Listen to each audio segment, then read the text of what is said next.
हाँ जी सर, विपिन ने भी लगा लिया।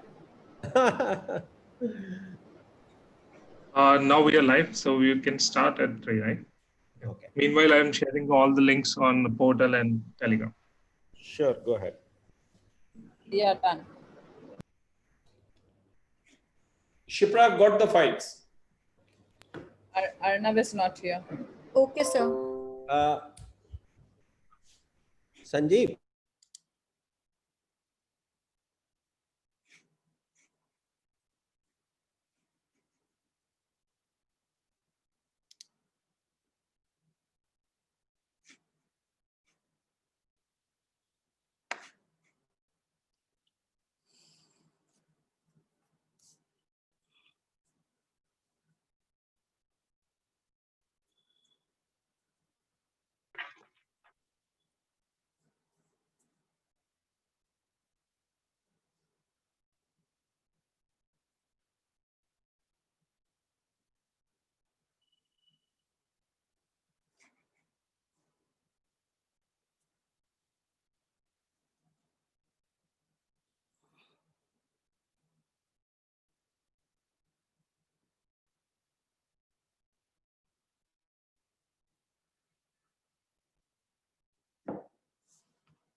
So when did you join our college? Sir, सुनाई नहीं दे रहा है. Your mic. 1981.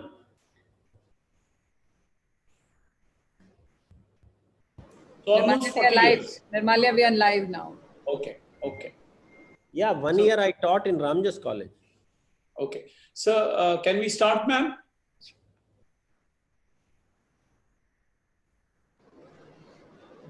We start after 2 minutes to 3. Started 3-2.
Okay, ma'am, we are live on YouTube and portal as well. Yeah, thanks, Vipin.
I think now we can start, Lataji. Yes, sir. We start? Yeah. Should I start? Okay, fine.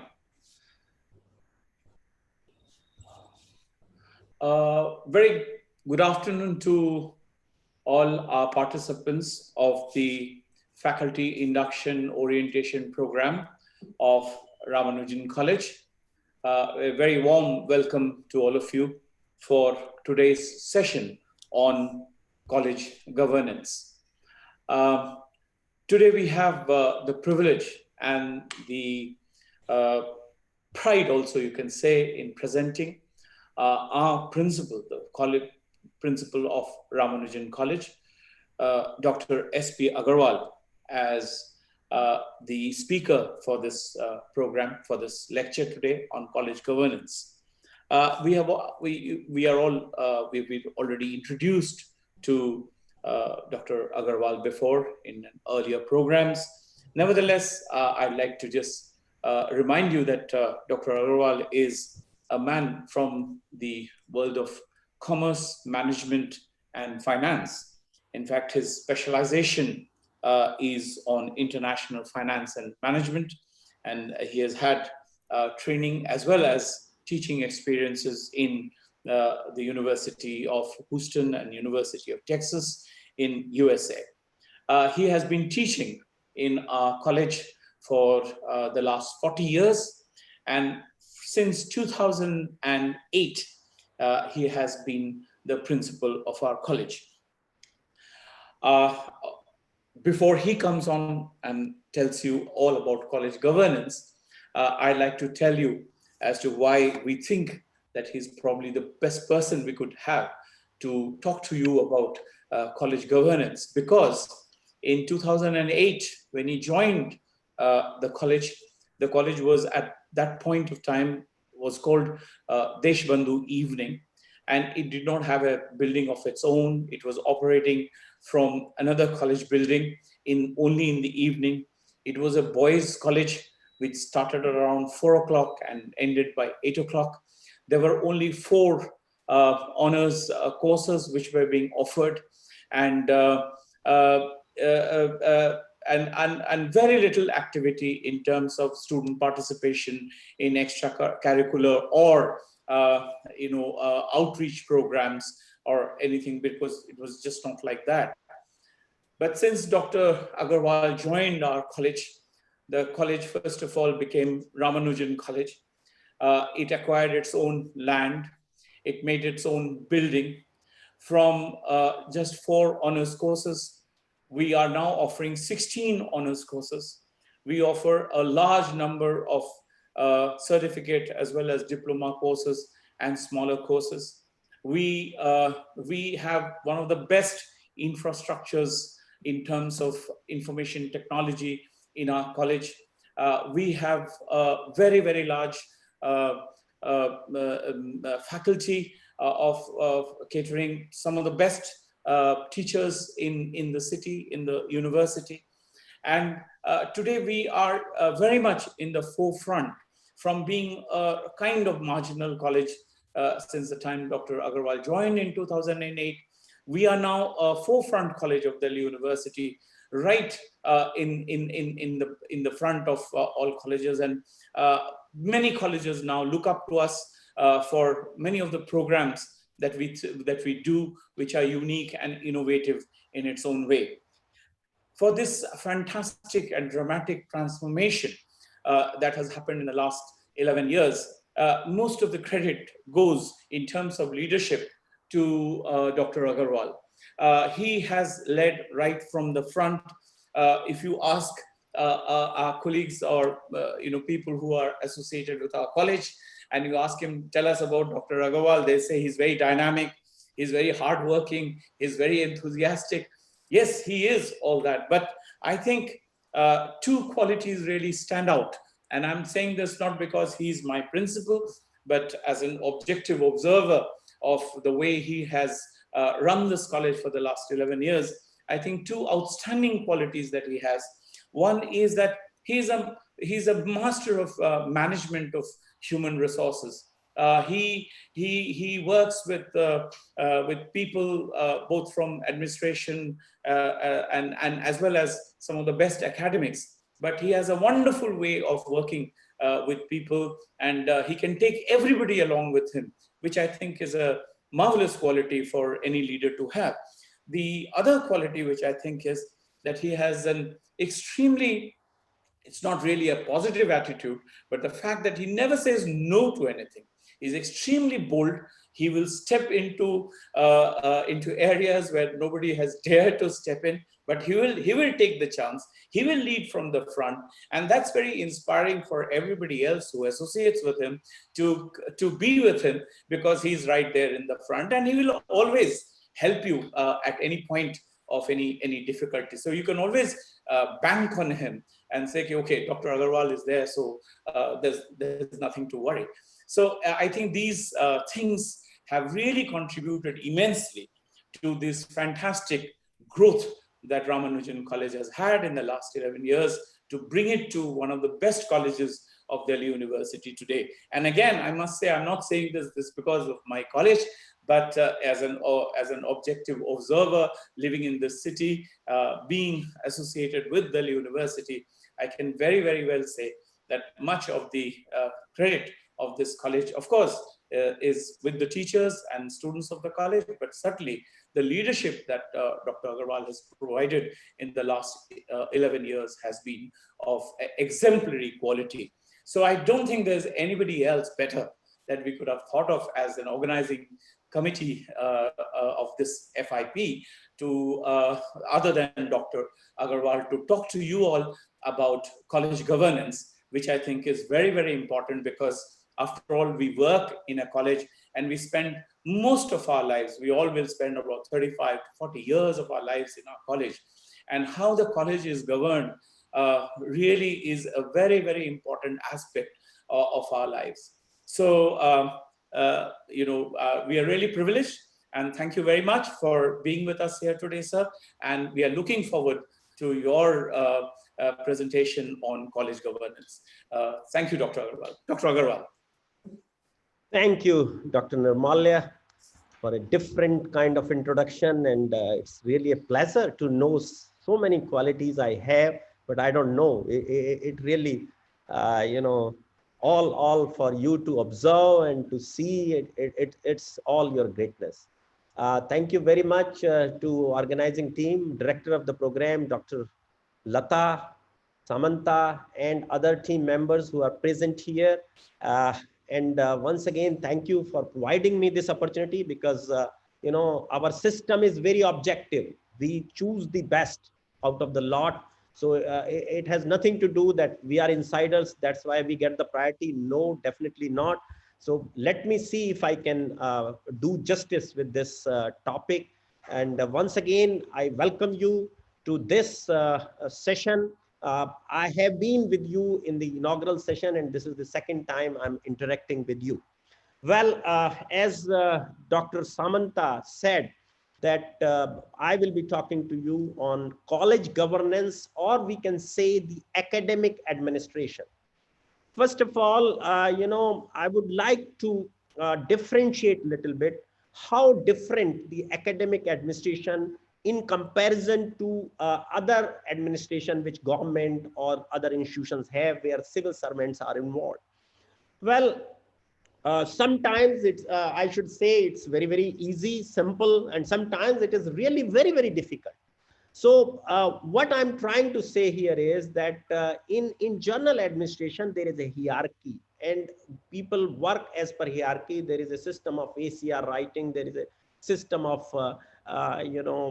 everything which is go as per rule book. These are called uniform services, whether you call it police services or you call it military services. So whatever is the command has to be followed.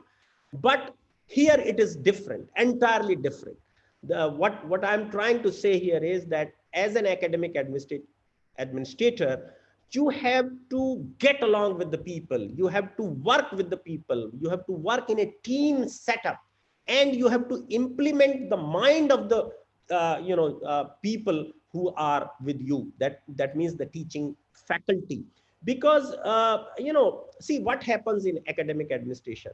See, you are one who will lead. Definitely it is there that you can have different ideas, but once you discuss in a team setup, once you discuss with your colleague, you come out with a crystal idea that, okay, this is the thing which will be acceptable for my institution. So that is very, very important, that whatever you do, even if you conceive yourself, doesn't mean you start implementing without talking to the stakeholders. So that is very key in doing this. So, what I'm trying to say to all you are in academics, that academic administration or college governance is entirely different than journal governance. And the basic thing is that you need to work in a team, you need to listen to the people, talk to the people, and govern them as per the stakeholders advice.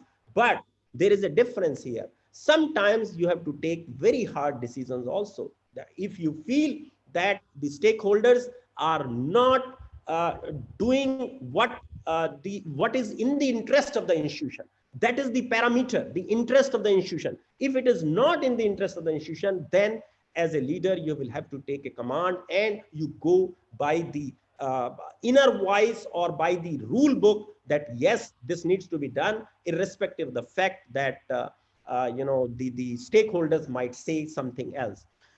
But on the other hand, I have seen that if you have a capability that yes, you can convince your stakeholders that this is the right approach to do the thing, then probably they will come along. See, sometimes we don't interact, we don't enter into a dialogue with them, then it becomes a problem. Once you enter into a dialogue, they will also be convinced if they are in the right frame of mind. It is very rare. Sometimes the politics centers are, they might have their political agenda, but you as an administrator need not work in that direction. You should have institutional agenda. That is very, very important.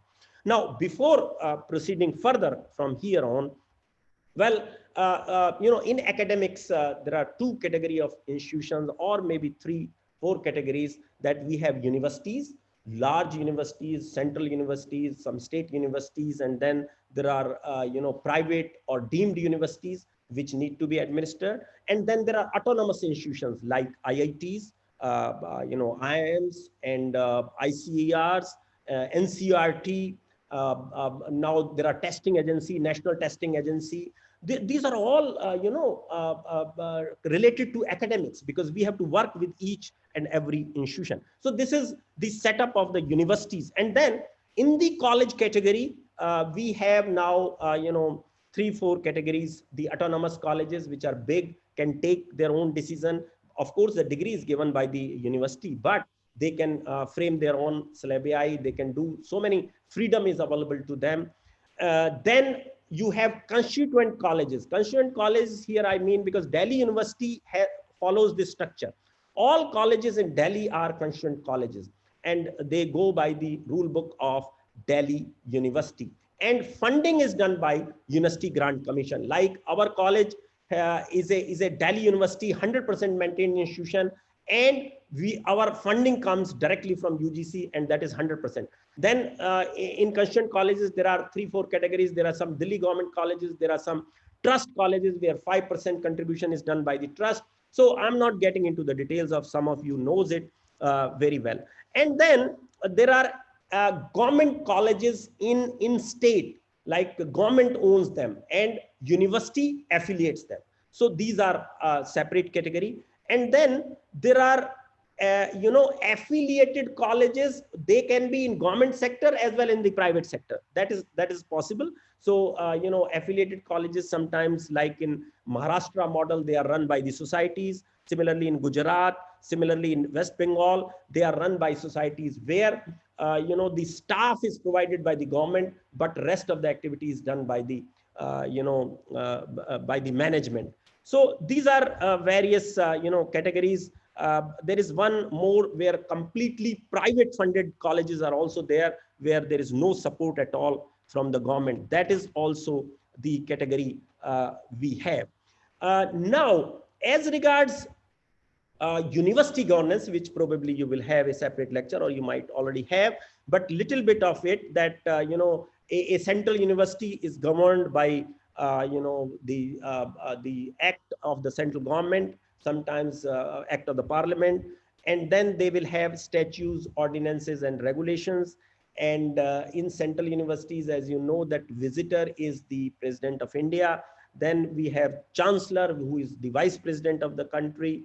And then we have pro vice chancellor, who sometimes is the, it all depends, chief justice, or sometimes the other people are also being designated. And then the actual executive head is the vice chancellor. So that is very, very important. And then we have bodies, highest decision making bodies in a university, which is university code, the executive council, in state, they are called it Senate, and academic council, then finance committee, and then faculties and departments, and rest, you know it. And then in such a setup, the basic leader of a university, you can understand, is the vice chancellor. So you can call him the academic administrator. Like in a college situation, it is the principal. Now, in university administration, the major thing is that there are other people available to them, because these are large setup. Like in university setup, they can have pro vice chancellor, PVC, director, dean colleges. Sometimes there are other functionaries, and then they have registrar, finance officer, treasurer, librarian, then deans, sports department separate. So there are big setup, and then these heads control their own department. So vice chancellor have to take a final call on each and everything. But in a college setup, the major difference, why I introduced this to you, is that principal is is basically doing everything. Why I'm saying doing everything, even the infrastructure things, even the cleaning part, even the housekeeping, security, everything comes back to the principal. So that is the problem. Of course, we also have administrative officer, we have section officers, we have faculties, there are committees, but most of the time, because teachers are involved in their academic activities and administrator is there for whole day, everything comes back to the principal. So that is the basic difference, you can say, is in a university and college setup. And now, as a college administrator, when principal is a college administrator, what are his duties? Now, of course, the academic duties are there. That means teaching and organizing the teaching. That is a very critical thing. And then research is also very important. I mean, he himself may not be a researcher, but getting the research done from youngsters is his job. Sometimes, what happens is that there is a statement, and I always believe in that, academic administration is not everybody's cup of tea. In a way, the administration is not everybody's cup of tea. Why I'm saying so? A administrator, has to be an administrator. He may not be a very good academics. He may not be a very good researcher. But if he's a good administrator, that organization will flourish. On the other hand, if you are a good academician, you are a good researcher, but if you are a bad manager, probably things will fall apart and nothing will come out. So it is very, very rare combination that somebody is a good academics, good researcher, and a good administrator. Very few, in thousands or lakhs, one person comes out with those qualities. So why I'm saying, I'm an administrator. I may not be a good academics or a good researcher, but I feel I can do the good administration. So that is what I was trying to tell you in this. Now, another important thing is, besides research, innovation, the various activities in the college has to be organized, of course, whether it is seminars, conferences, or this kind of activity, FDPs, and then various talks, then activities of the societies, cultural activities, and then sports, and also the examination where internal assessment or final examination, evaluation, everything is kind of a job to be monitored, to be done, of course, with the help of faculty, but it comes on college administrator, or you can call it a principal. Now, another important thing which I always feel, that there are 4 or 5 stakeholders in any institution. Number one, the students are our main stakeholders. Number two, the staff, non-teaching staff, it includes the housekeeping, security, and everyone, and then the teaching staff. And to some extent, the management is also a stakeholder. See, it is the job of the principal to keep management in humor and management in league with your ideas. Otherwise, things will fall apart. That is very important. Always think, because in a private sector, it becomes very, very difficult to keep management in line with the administration. So that is very important.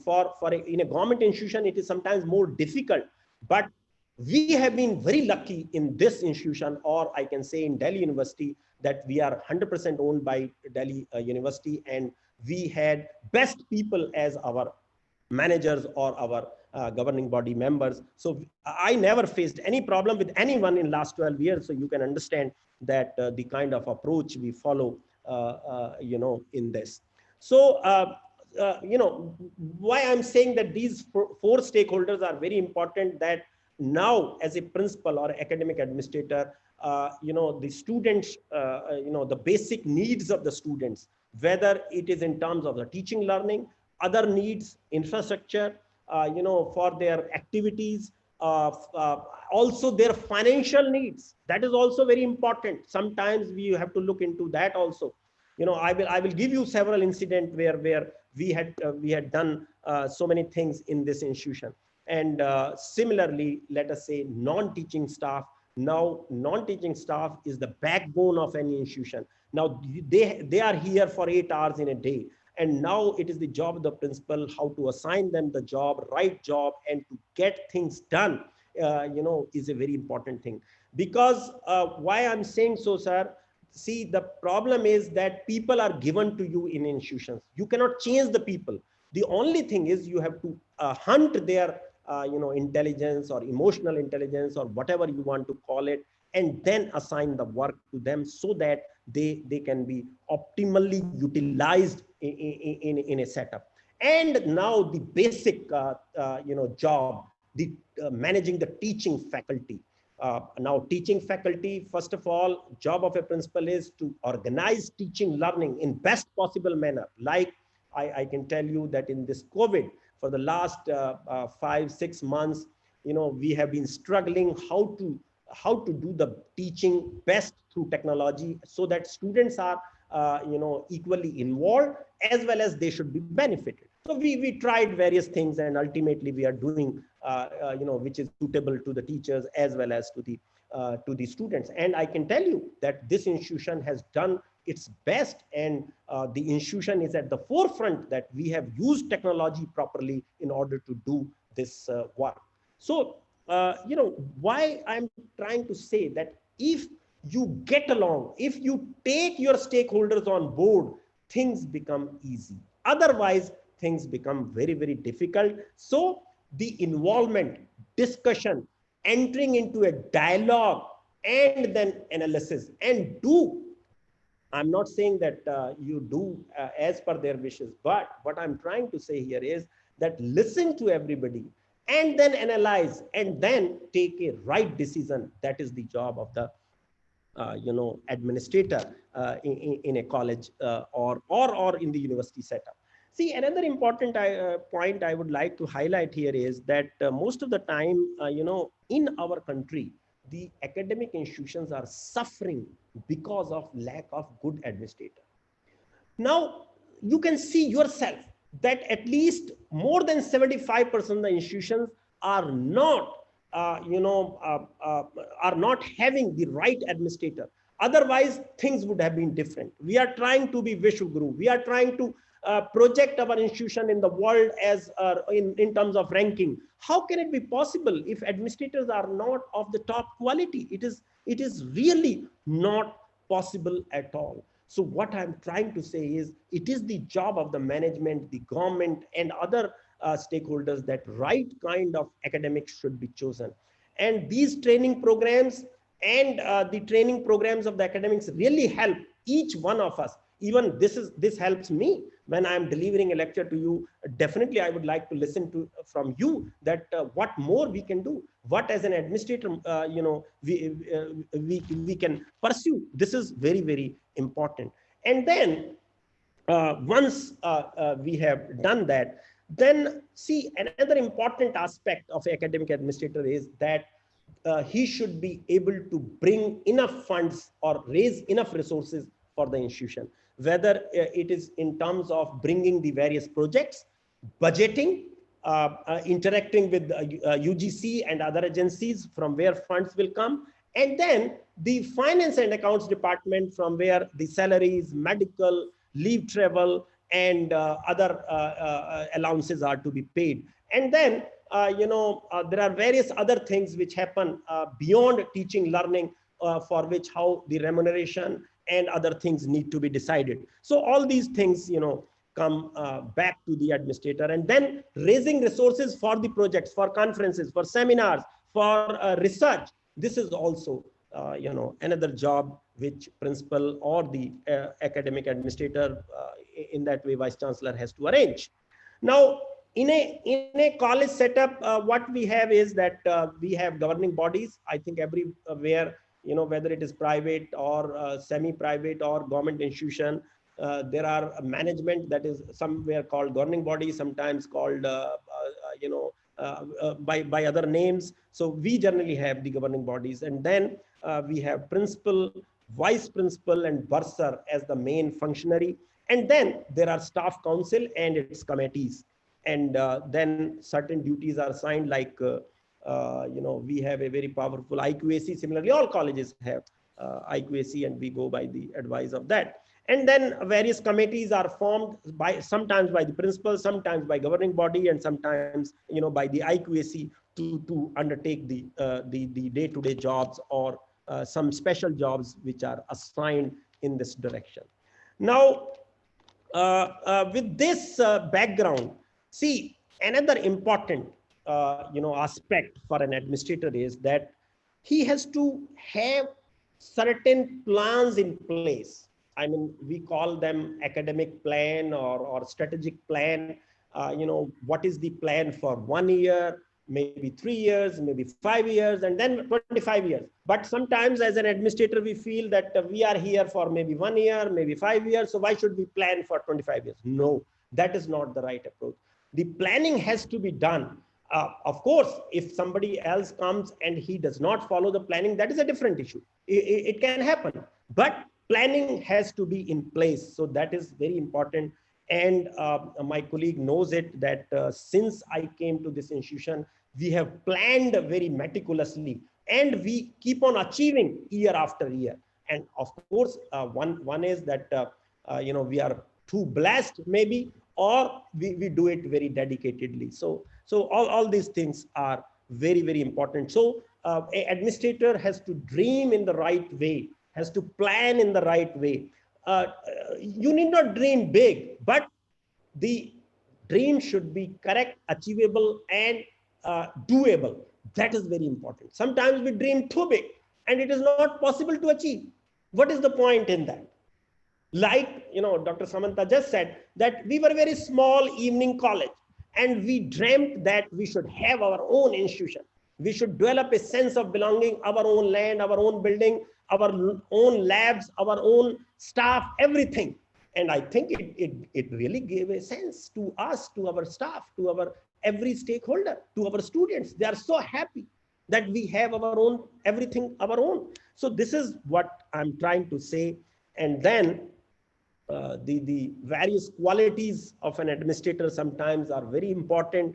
I always highlight, I mean, now, these are all, it is not that it is something new, but it is very difficult to implement. That is the main key. Let us say kindness, compassion. Now, very difficult, to implement the kindness or compassion or forgiveness or patience, personal hearing, then integrity. Very difficult, very, very difficult. I tell you, it's not so easy what I'm trying to say. And then the conflict management and taking the different views and making the decision. I will give you the examples in a short while. Taking the different views and then solving the problems, that is called very, very important on the part of, and mainly, what I'm today, I was not 12 years ago. We have learned by doing. So you learn by your failures, you learn by your successes, and then you implement.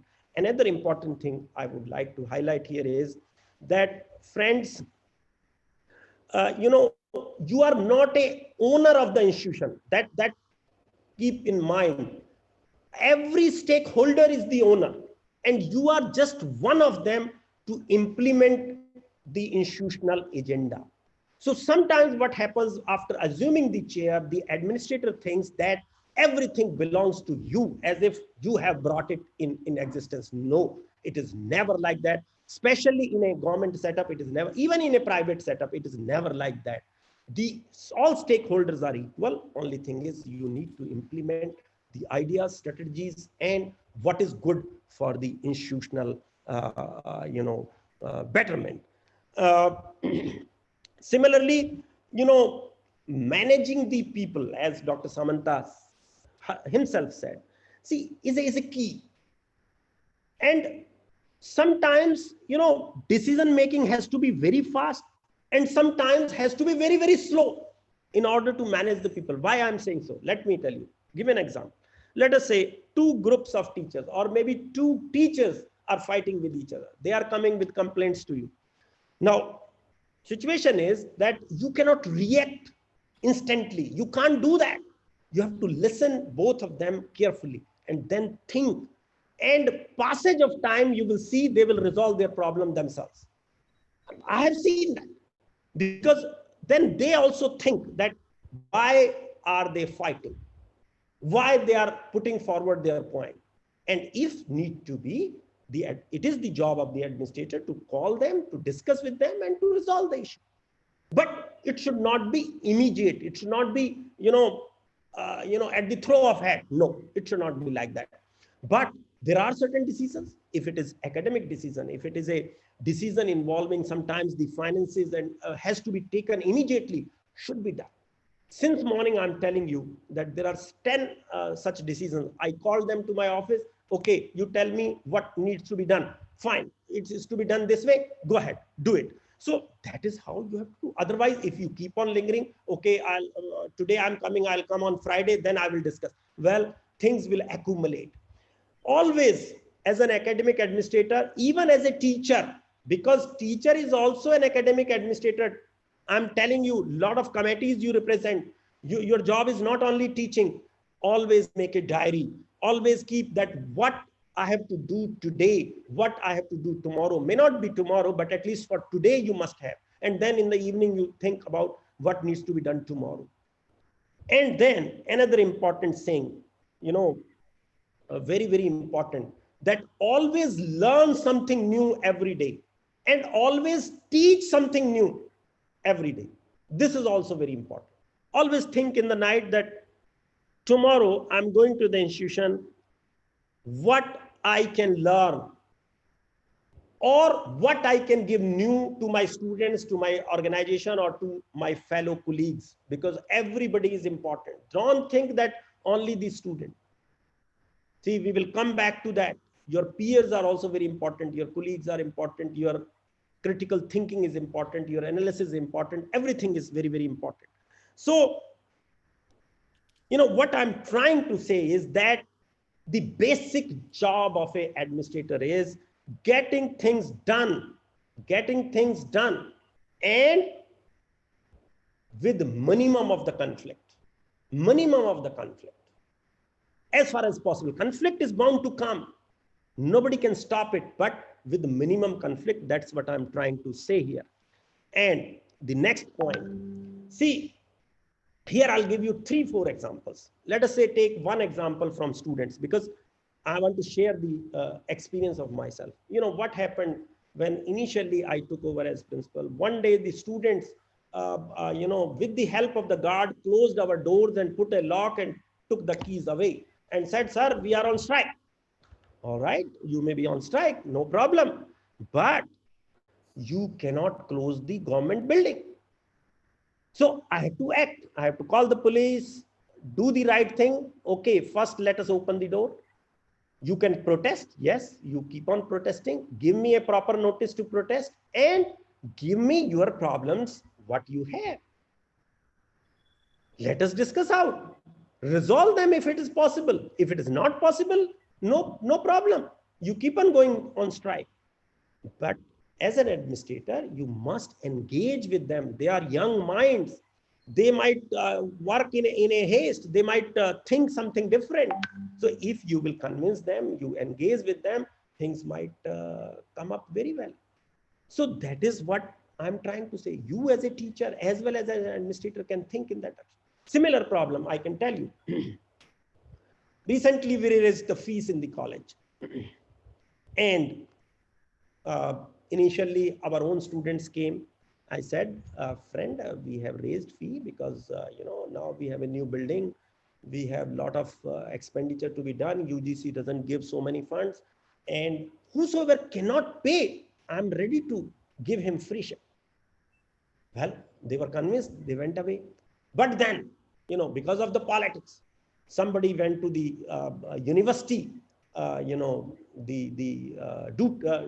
we call it, Delhi University Students Union. They called some politicians and came to my college. I said, fine, but this is the protocol.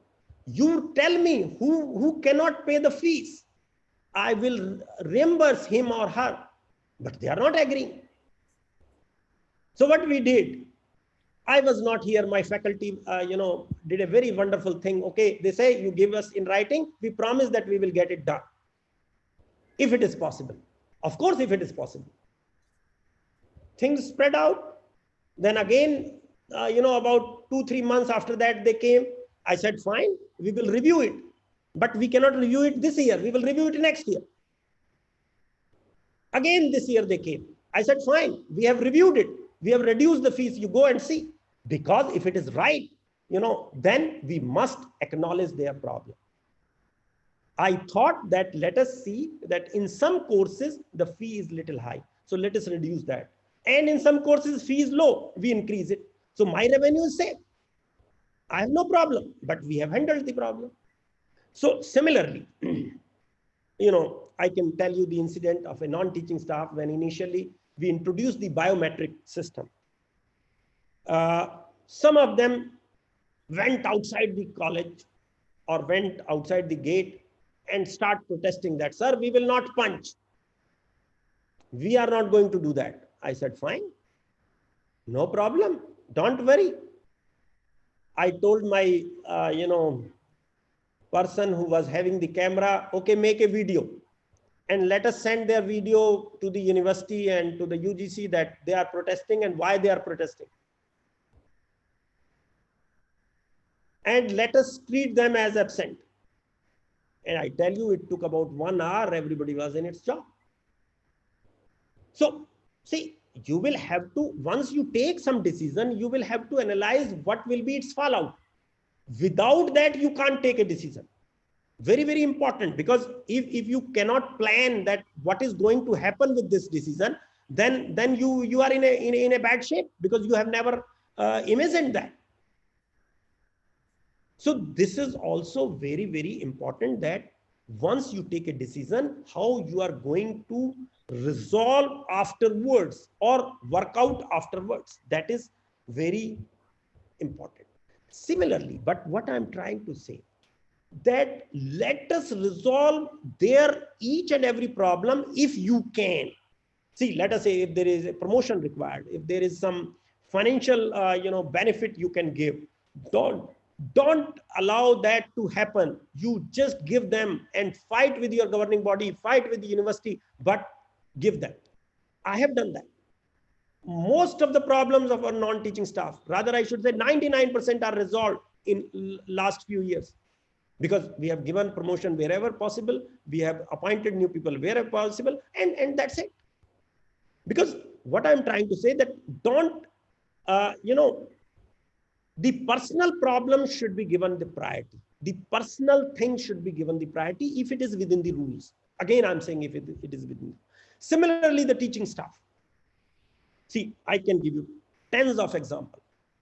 One is that when we converted from evening college to morning college, few of my colleagues protested. They started writing the letters to university and so many places. Fine, no problem. See, the basic thing I said was that taking such kind of decision is the prerogative of the governing body and the university. Yes, staff is a stakeholder. We want to involve the staff. There is no problem. But the basic decision of going from evening to morning is the prerogative of somebody else. Yes, you can say that you need this in a new setup. Fine, we are ready to enter into a dialogue with them. But it should be reasonable. It should not be unreasonable. So that's how we convinced. And things went on along, no problem. Similarly, when we thought that the teaching or the research is not going as per the parameters in the institution, what I did, first of all, let us provide the right environment to the staff. And we started doing that rather than talking to them that you engage into the classes, engage into the research. First, give them the environment, give them the place to sit, give them other facilities. We were facing crisis of water, toilets and everything. But we started doing that, working on that, and things went along very well. And once that is in place, then I have every right to talk to them. Okay, now we have to improve the teaching, learning, and the research. And that is how we continued. And things went very well. Even I had some senior colleagues than mine, but nobody was in a position to say no. Because I'm not saying anything unreasonable. It is within the rules and reasonable. So what I'm trying to say here to you is that engage with the people. That is the key. Similarly, with the management, as I said to you earlier also, you tell your achievements to the management. Talk to them that you want to do this thing and that thing. Initially, they may hesitate that you are talking too big. But once you start implementing, you start achieving, they will be okay. And another important thing, that if any issue relates to your staff and you are right, then talk out your management that no, this needs to be done in this way. I have done several times and I have said that if you will not agree to my proposal, then whatever will happen afterwards will be your responsibility, not mine. Because as an administrator, I never took any problem of my college to any governing body or to the university. This is my record in 12 years. We have not done that. I have not made a complaint that my students are not doing this, my teachers are not doing this, my karamcharis. No, what for I am. My job is to get things done. That's it. So never do that. But if university or governing body doesn't agree to your proposal, which you feel it right, then you fight with them. And I'm able to achieve. So that's what I'm trying to say.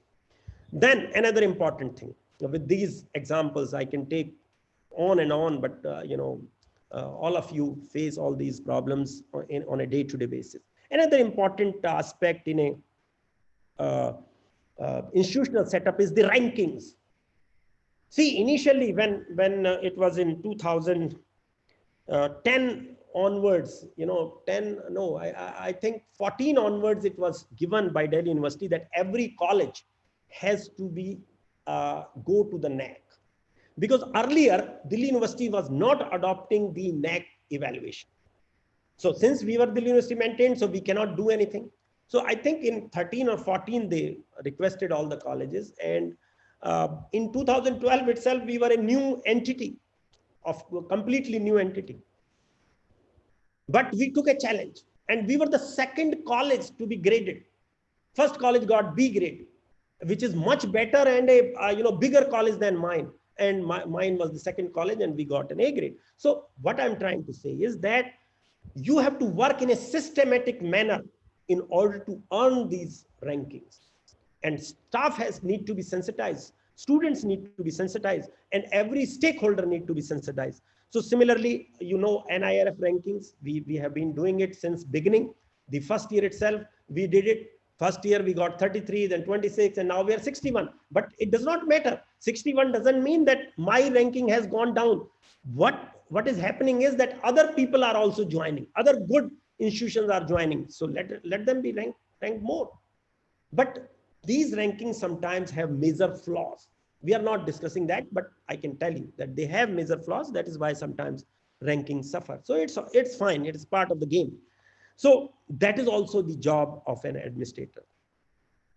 Now, once we have gone through this, see, another important I touched upon is that it is also the job of the administrator to get the research done, to get the publications done in Web of Science, Scopus, or UGC listed journals. And I tell you, over the last few years, things have improved a lot. We talk to the young faculty again and again. Then we put in certain incentives in place in order to do that. Now, sometimes in a government institution like Delhi University colleges set up, you can say from where you will bring the funds. It is not the question of funds. It is the question of mindset. The funds are available. They are not in dearth. They are in plenty. The only thing is how you manage the things. So, we have done it, and we got very encouraging results. Similarly, whether it is innovation, patent filing, I helped one of my faculty to file a patent, and I spent about ₹1 lakh. Doesn't matter. Patent may fail, but at least somebody made a beginning. So that is what administrator has to take a risk of all this. And then ideas of the faculty are very, very important. Let us work on those systematically. Listen to them. And I have done it very systematically that, if somebody has come with an idea, he or she will implement that idea. Not I have taken and, I will do it. No. Suppose there are 10 teachers coming with different 10 ideas. I will say all 10 you should pursue. No problem. Let us see who will does the best. There may be a little more spending, but it does not matter as long as stakeholders are satisfied and they are able to, maybe out of that 5 ideas are great, because one person cannot be great. I might have one idea, but that may not be a great idea. We have set up about 10 research and advanced learning centers with the idea of our teachers, and they are doing good in that. We have done a lot of work in Center of Ethics and Values. All of you might know, or you please go to our website, you will know. We have a journal, we have a UGC Care listed journal. So this is what I have not done anything. It is the faculty who has done it. I have only the encouragement. So a small institution doing so many things is done with the help of the stakeholders. That is what I want to convey to you. So, once we are able to, do all these things with the help of the stakeholders, things become easy and less tenseful. I tell you, as an administrator, sometimes you feel that you are not able to implement so many things. Don't think in that direction. You always think that as an administrator, I have implemented so many things. Rather than thinking always negative, think positive. So that is what, the actual thing is. Now, in a new setup, that means new national education policy, new education policy or national education policy, the role of leader will further be more stringent. and more difficult, because administrators are going to get more powers to implement. And the empowerment of colleges, that means undergraduate education, is going to be major thing in new education policy, because it's a 4-year program and most of the PG departments will be closed. I'm telling you, believe me or not, either it will be a research or undergraduate institutions. So you can think of the power you are going to get out of this new education, if implemented properly. Of course, I'm saying with the big if. And then again, the skills of students, skill of teachers with these kind of training programs, similar skill of the students, and then the research acumen, the innovation acumen has to be guided, has to be learned, because it is very difficult. We can say sometimes the researchers are born, the academicians are born. Well, how many are born? 1 or 2, but we need in large numbers. We need large ideas to be implemented, large startups to be done, large innovations to be done. So for that, some kind of training, skilling, reskilling, everything needs to be done. And then, see, important part of any education, you being an administrator or being a teacher, or I being an administrator or a management, is that the education should be such that it is accessible, it is equitable, and it is excellent. Because unless until that is there, how can you achieve the ratings? How can you achieve the competition? How can you be a WISP group? It is not possible. It is not possible. So then the newer innovations, or we call it industry 4.0 innovations, whether it is robotics, whether it is simulation, cloud computing, artificial intelligence, big data. You see the power of artificial intelligence. Suppose, let us say I want to search something. If I type one word, everything will come. See, this is the power of artificial intelligence, that they know what you are trying to learn, or what you're trying to take out from the Google or from any other search engine. So these are the things. And similar innovation you can do in teaching. See, you must have heard of augmented reality. You can create a virtual classroom. You can create a real classroom without the students, and that we have to learn. अभी तो आजकल cricket match भी बिना public के हो रहे हैं. All matches will happen like this. So you will have to learn that how they can be more effective. It is not that we sit down and wait for 2 years to finish COVID and then we will start working. That time is gone. Yes, we did in 1918 when Spanish flu came. 2 years, nothing happened. But today, the technology is so great, so powerful that we cannot sit idle. Of course, the virus is not listening to the technology. But one day or the other, we will find a solution. Definitely, we will find a solution. So this is also, so how you can do that? Unless until you learn that technology, how can you teach to your students? You need to teach to them. You need to guide them. Teaching does not mean if you are exposing them to, let us say, data analysis or to artificial intelligence, that is enough. That jobs are available in these areas. So they will learn either by themselves or through some program, through online program.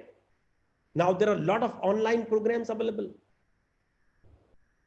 Certification program of the foreign universities, of the Indian universities, the SWAM platform, the ePathshala, lot of things are available. Here, I would like to give you an example. See, you all must have heard of Khan Academy. See how he got the idea. The Mr. Khan, his name was Salman Khan, our popular actor Salman Khan. He was in US working for a multinational company. He thought that he wants to teach his cousin who is in another city how to do that. So he developed something on Yahoo model or something that like that, Yahoo Doodle notepad. So he developed that and started teaching. And over the period, he became so proficient by using these portals that he thought, let us forget about the job. Let us do something for the society. And then he started developing the mathematics lecture, and then biology, chemistry for school education. And then philanthropists, Bill Gates and other people came forward to fund him. And ultimately, he developed an independent entity or a startup. And then what happened? The experts in those areas, they started criticizing him. They said to that, this is not the way to teach. There may be thousands of problems. Yes, there are thousands of problems, but that is one of the way also to teach. So experts, they thought that their job is at stake. Sometimes we do that. So that's why we criticize a policy or criticize the innovation or criticize something, like we did in case when computers start coming, that we will lose jobs. Yes, we will lose jobs, but we will gain jobs somewhere else. Similarly, artificial intelligence, similarly, robotics. I'm telling you, believe me or not, in next 5 years, robots will take almost 50% of our jobs from us. But we must develop the new things for ourselves. Either we learn that technology or something else in order to be in the job. So that is very important. So this is how, you can resolve certain issues. Another important thing, once you get a appointment as a teacher or as a professor or whatever, whosoever organization it is, whether government, private, just read all the rules and regulations very systematically. What are the benefits available? What are your leave rules? What are your medical facilities? What are your service rules? If some misconduct happened, what will happen? If some inquiry is being set up, always go through that. They are available. If you are knowledgeable, the administrators will not touch you. If you are not, they will play with you. Even the office staff will play with you. A lot of teachers come back to me that, sir, that office person is harassing me. It is not the harassment. We are not understanding their problem. I have noticed that. Well, as a young teacher, I always did that. And I have been so popular among my colleagues that if anybody has any problem, go to Mr. Agarwal, he will tell the solution and he will get the things done from the office staff also. Because if you know the rules, they will have to do it. So that is what I'm trying to say. Whether it is child care leave or maternity leave, all you must read. Of course, the discretion of the administrator matters. But I always request my staff that you make rules for yourself. Let us say if you want, study leave or child care leave or maternity leave, make rules. But it should not be in contravention to the government rules. Second, once rules are made, then I will follow strictly those rules. Then don't ask me to give use the discretion. I will not use the discretion.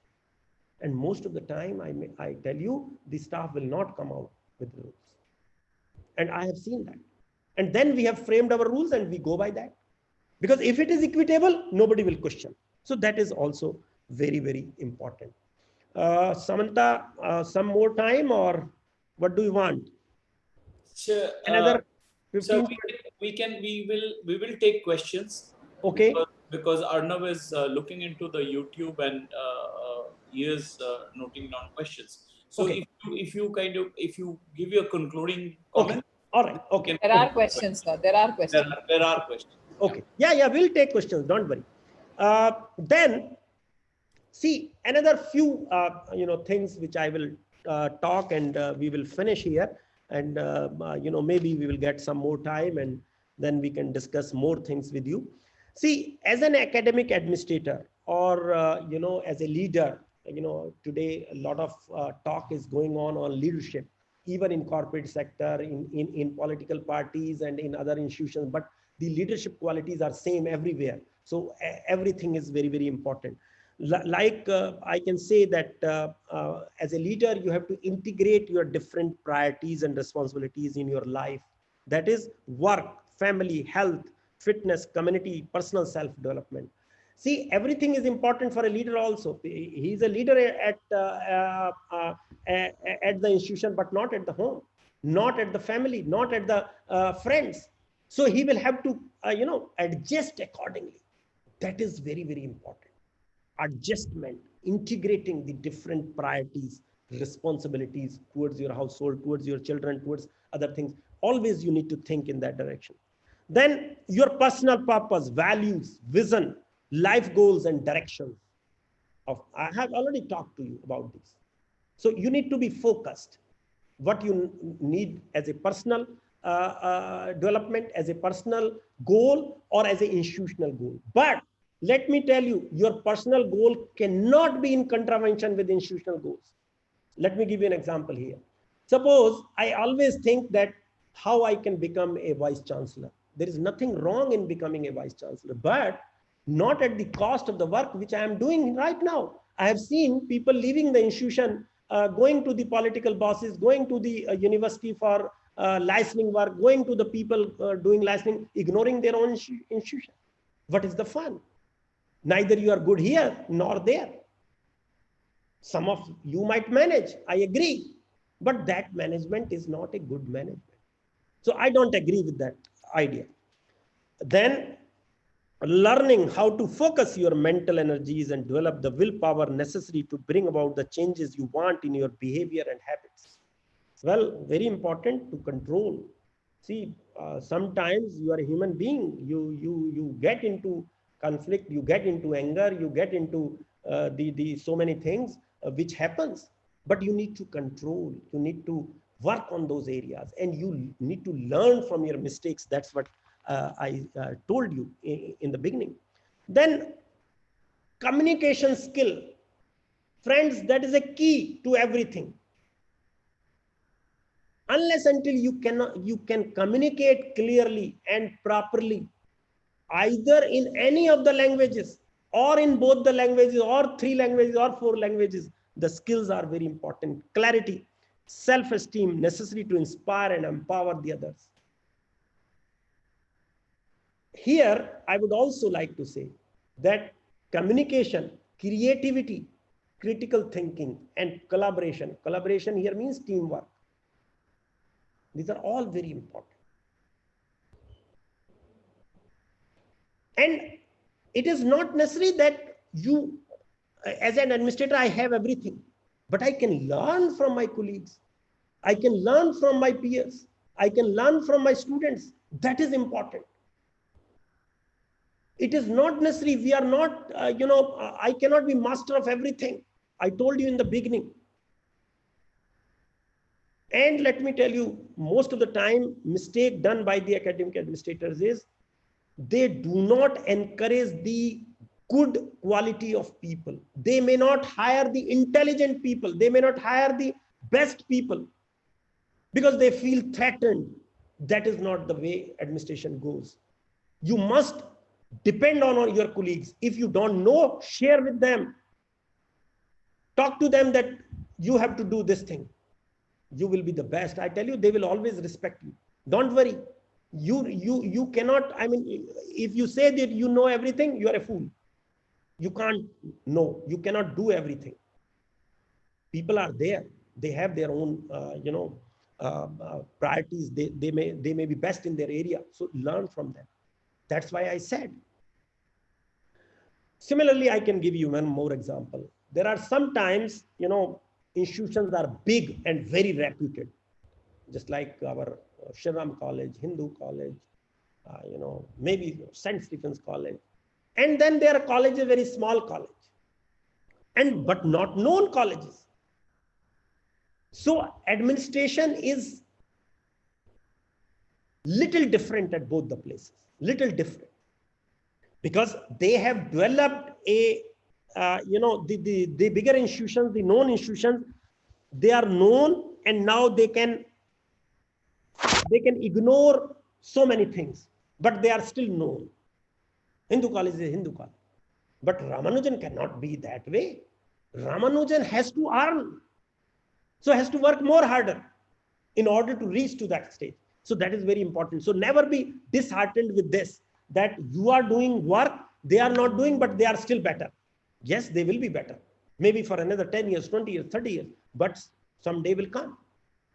So you have to work in those directions. And then, engaging with unions and stakeholders, again was same thing. Sometimes you have to engage in dialogue with the unions, because people go to the unions, whether it is teaching community or non-teaching community. So again, job is to understand, and to talk to them, to convince them that whatever you are doing is in the interest of the employee as well as the institution. And sometimes you learn out of that also. A lot of learning happens with that. And this is also, we can call it a new paradigm of leadership. That means sometimes traditional way of leadership, that is the scolding, doesn't work. Sometimes you have to be different. And today, you have to be different. You cannot use the traditional techniques in order to do the leadership. So with this, not taking much of time today, but once again, let me tell you that final thing is that how you get along with the stakeholders, that is the key, how you manage any institution. Of course, you listen to your inner voice, that is very important, but go with the goal or the motto that the institution is at the forefront. Institution should not suffer at any cost. Then you are a successful leader. Thank you very much. Thank you, Dr. Agarwal, for your presentation.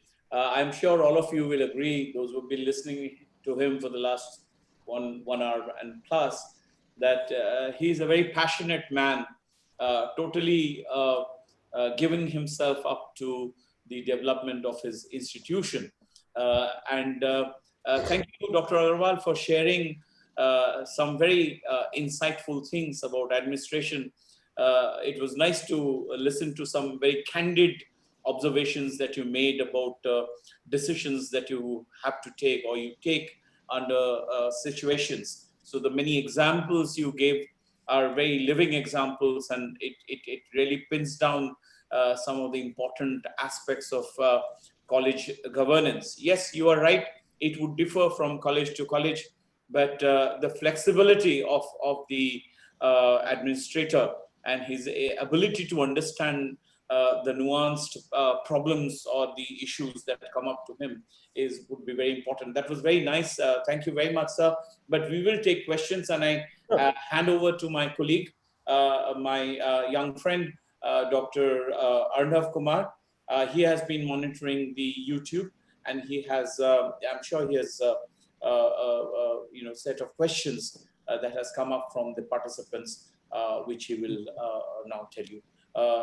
Dr. Arnav, please. Yes, sir. First, I would like to resonate your views that in the chat box, it is filled that excellent session and very motivated speech, and they are thanking sir for sharing candid personal experiences. And one comment by Dr. Kavita says that Ramanujan College is lucky to have a principal like you, sir.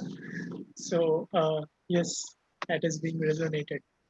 Sir, if you permit, yes, sir.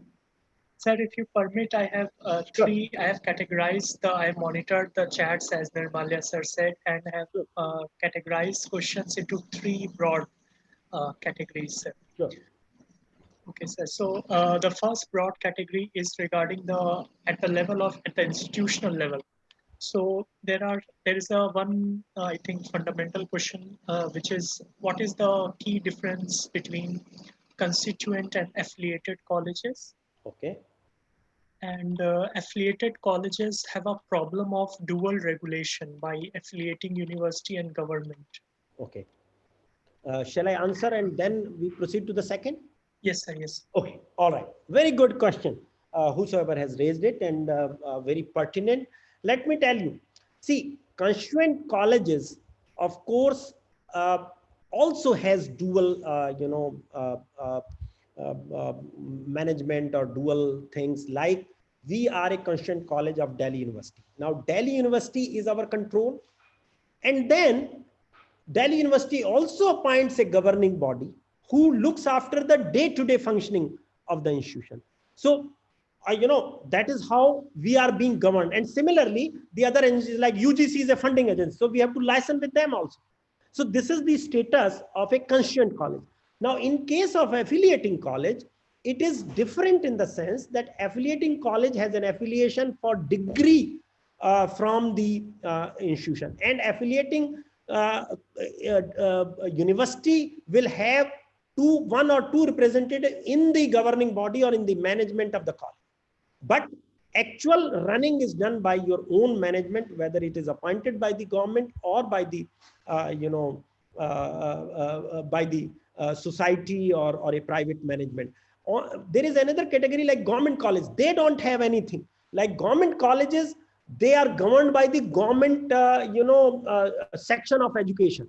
So they directly control the director of education or the secretary of education, and then the university is only a examination body, or we call it degree distribution body. So that is happens. I believe I am able to answer this. Yes, sir. And sir, as you already said, in light of the new educational policy, how do colleges move, particularly small colleges, how do they plan and move over next 10, 15 years towards achieving graded autonomy? Okay. Yeah, very good question. Again, let me tell you, if you read the new education policy, it clearly says that we will gradingly make colleges independent. That means first they will take up top colleges, maybe A+ colleges, and then they will come back to A colleges. Then they will come back to B+ colleges, and then ultimately B. So everybody has to be independent, autonomous kind of structure. So what will happen is, what you can do as an institution, if you are a, let us say, category B or C institution, you start working from today itself, that you are going to get a lot of responsibility, in the sense that 3-year program will be now a 4-year program. So accordingly, you improve your infrastructure, improve your faculty, improve your other laboratories, whether it is computer labs, IT labs, or any other kind of labs. So improve yourself to the level, talk to your management that a lot of responsibility is going to come. So you equip us with the latest thing. So ultimately, once you start doing that, and you systematically work for next 2 to 3 years, everybody will be in place. Yes, sir. And sir, can the colleges in this journey take their NAC or NIRF rankings as a guiding pillar Oh, of yes, progress? yes, that will be definitely guiding. NIRF and NAC is the guiding force. They will, that's what I said initially itself, that first they will take A+ college. Basically, they want all Delhi University colleges to be autonomous. Of course, we are opposing as a stakeholder. That may be different reason, but ultimately, in the new education policy, we will have to toe the line of the government, and we will have to go by that. So definitely, that is a benchmark. Yes, sir. And sir, there are some questions regarding academic administrators. So what to do, for example, if academic institution is under a bureaucrat and his tenure is short? Very good question, and very difficult to handle. See, that's what I initially said, that administrator, the bureaucratic administrator, cannot have that feeling what an academic administrator should have. That is the major problem. He may be a very good administrator, but for academic body, he or she is a failure. Sometimes they do some good, like some registrars are there. They may be good, but they are not administrators. They are only registrar or finance officer. Then there is no problem. But if the vice chancellor or the principal of college is a civil servant, then things are very difficult. They will fall apart. Academics will not align with them, and things are not good. It is very rare. Yes, there can be a rarest of rare civil servant who can align with the academic staff, but very, very rare. So it is a difficult situation. Yes, sir. And sir, what if the administrator is biased and is showing discrimination among staff and choosing Well, to nothing, result? see, I should say that this is the most unfortunate part, and that is why there are failures in academic administration. That is initially I said, that people who will discriminate, who will not go by the law, who will not, yes, once in a while you might have soft corner for a few people, that is possible, but doesn't mean that you should create problem for other. You can give some advantage to someone, but that doesn't mean the same thing you do not give to the other person. If you made a benchmark of doing something, then it should be equality. So that is very important. So that is why the administrators are failure and institutions are suffering, that we do not go by the rule book. Yes, sir. And sir, there are some questions regarding from senior people, that there are other senior colleagues. They like you also said, sir, they fall in line, but how to motivate them to take initiatives? Very, very important. See, as I said to you, create an environment for them. Talk out with them that what they want to do, what they are good at. Some people will be good in teaching. See, we had a senior colleague who were very good teachers. So concentrate to them, that work only. Some may be good in administration. Give them that administration.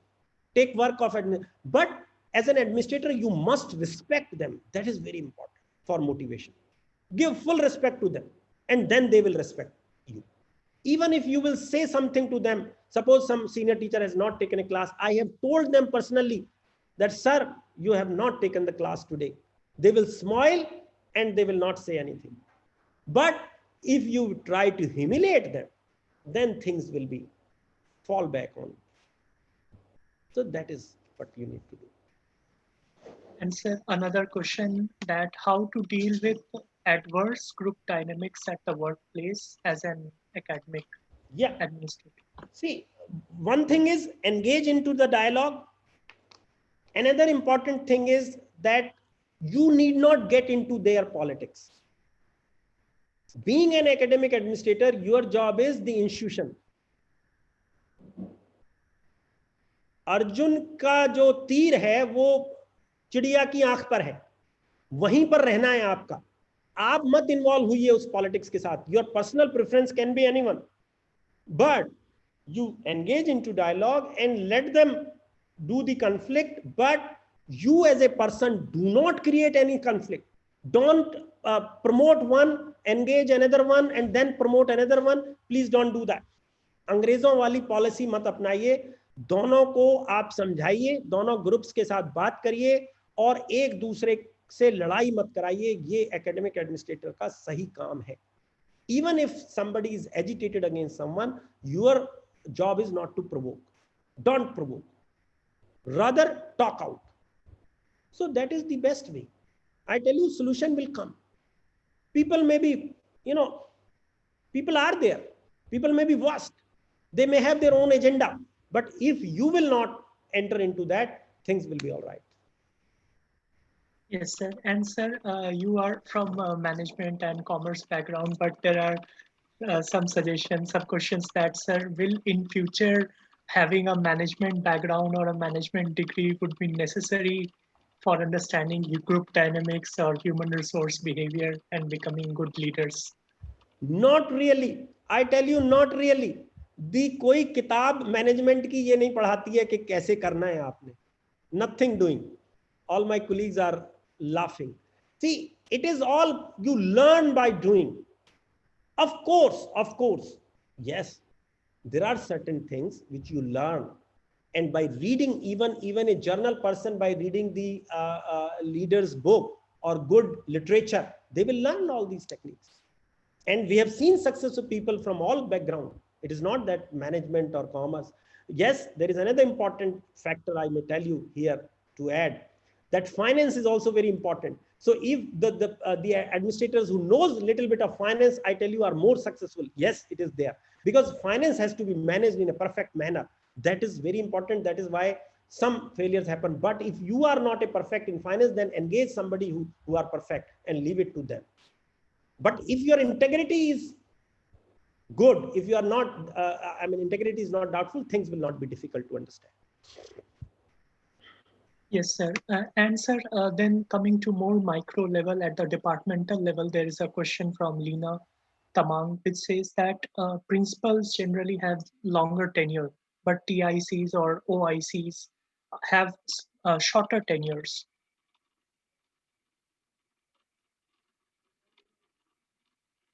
Yes, So See, how can they manage? yeah, I got your point. See, I agree. This is a big challenge that TICs have 1 year tenure or 2 year tenure. And now principals have 5 years tenure. And this tenure creates a lot of problem, because let us say if I'm a principal for 5 years, I would have not done 12 years here and another 4 years to go. Now the situation is that in 5 years, you spend 1 or 2 years to understand your colleagues, to understand so many things. And then next 2 years, you do little bit work and then your time is over. So what your colleague will do, that they will start, thinking in that way that after 5 years, they will make sure that he should go. So now the question is that as a leader, you assume that your tenure is just 5 years and you work, keep on doing your job and make a plan, as I said initially, for 10 years, 15 years, 20 years. You may be there, you may not be there. Because as an administrator, what I feel is it takes a lot of toll on your, life. If administration is done for 5 years, it is much more fun. Of course, once you are gone to your parent institution, your dignity should be maintained. That is very important. But in most of the time, what happens that does not happen. That is why a administrator is always scared that if I will go, what I will do. So this creates a challenge. There is a challenge, but this is part of the game. We have to balance it. That is why, we did in departments that, when question of rotation comes, yes, we will have to follow that rotation, but certain things are permanent in nature, like neck, body, like other things. So we will have to assign to 2 teachers that you maintain the record, or you do this thing, that thing. And then another problem comes is that some teacher in charge do not, share their work with the next one. So this is also a problem. But if you, handle these things systematically, you make the systems in place, I think things are much, much better. We have done it, and I'm sure all of you can do it. Yes, sir. Sir, now coming to the final set of questions, which are more personal at the individual level. So, is there any difference between academic administrator and academic manager? This is by Smita Vedegi, or there. Well, it is one and the same thing. Whether you say yourself a manager, CEO, principal, vice chancellor, it is one and the same thing. Their remuneration might differ, but the work is same. What I should say here is that as a leader, you have to perform the same duties. And once you have to perform the same duties, there is hardly any difference. Of course, the hierarchy matters. If you are at the top, then things might be a little different. If you are in the middle, things may be different. So that is always there, but nobody is on the top. See, even if people like, Bill Gates or Zuckerberg or Sundar Pichai, they are the leaders in their organization. They can do whatever they want to, but still they are accountable to the stakeholders. It is not like that. So they have to, always work for 24 hours. It is not that as an administrator, I can sit home and do nothing and my faculty or my staff is doing. No, it is not possible, my dear. So we have to work according to the pace. They will have to work more than their staff. Only then you can be a successful leader. I hope Yes. I'm able to Yes, throw light yes. on that. And sir, I think this is slightly hypothetical, but still it has been asked. So is there a red line that a faculty should not cross while taking up academic responsibilities, or is there too much for a faculty as an academic administrator? No, there is no red line, but I say one thing, that leave aside the greed. Sometimes what we do is that in the young age, we start doing remunerative work, too much remunerative work. That changes our whole personality perspective. By that, you are not going to be a good teacher, neither you are going to be a good administrator. So you will keep on engaging on smaller things. So avoid that, balance them. Of course, everybody does it. It is nothing wrong in it. But I can say as a teacher, I did the minimum of taking class here and there. I did minimum of evaluation. I did, very little of other things except my main job. So this definitely takes there is a red line that youngsters must look into how they can improve their teaching, learning, and how they can excel in research. And they should also be part of several bodies where they have an interest. See, unless until my young staff is involved with the timetable, with the examination, how can I work? It is not possible. So that is the reason I say that everybody should have, but they should take only that share which they can take comfortably. You can talk to the administrator that sometimes administrators tend to assign a lot of work to one person. It happens by choice because he or she is good. But then you can talk to him or her that, sir, I cannot handle beyond this. And administrator understands. It is not that they don't understand. So I think that can resolve the problem. Yes, sir. I think you have not only answered all the current questions, but two other questions which I had in mind, you have already answered, but still I would tell it before you. So if you want to add something. So one is from Sonal Sharma, how to juggle responsibilities as an academic administrator as well as our personal research contribution. Both are very pressing. Personal research contribution and academic administration both are very pressing, and how to juggle between them. See, of course, you will have to balance. Like my young staff before COVID used to tell me, sir, we are not getting enough time for research. Even we thought of some idea that if we can give some extra time to them by giving less workload, but that is not within our hands because we have a structured system here. It is not like in foreign countries where teachers are given more load in one semester and hardly any load in another semester so that they can engage in research. But we can't do that. Of course, we will have to balance it. But COVID was a time in which I think our young researchers got a lot of time, and you can say it's a blessing in disguise in a way that some of them published very very good papers during this period. So that is how we need to create opportunity or need to learn that how to manage both together. Of course, we can. We have to manage, and we can say that okay, this is the limit that we will do, and rest we will devote to our research. And another important thing is that if like we have done in this institution, that if we can create a space for teachers to sit, relax, and do both teaching and research, I think they can devote more time. I have seen my teachers coming at 7 o'clock, 8 o'clock in the morning, and then sitting here till 8 in the night. I have seen my teachers sitting 24 hours in the lab. So, we are not stopping them. We are not stopping. It is up to them how they can handle, manage, and we are not forcing them to be doing like this. So once you give an opportunity, things will improve. So that's what I feel about it. And sir, the last question, it is already 4:29, but I think you No have problem, also no covered problem. it. So sir, how to, as a young administrator, I think someone in 50s or late 40s, so how to manage workforce diversity in the MEG? I think you have covered this, but still as an academic administrator. See, very first thing is that you learn by doing. And second thing is that you need to be trained. I said that training is very important. And, third thing is that sometimes it is inherent, and you need to find out in your voice inside should tell you whether you are good for administration or not. See, I have told of my friends, academic friends, sometimes they accept leadership without realizing that how much toll they are taking on their lives.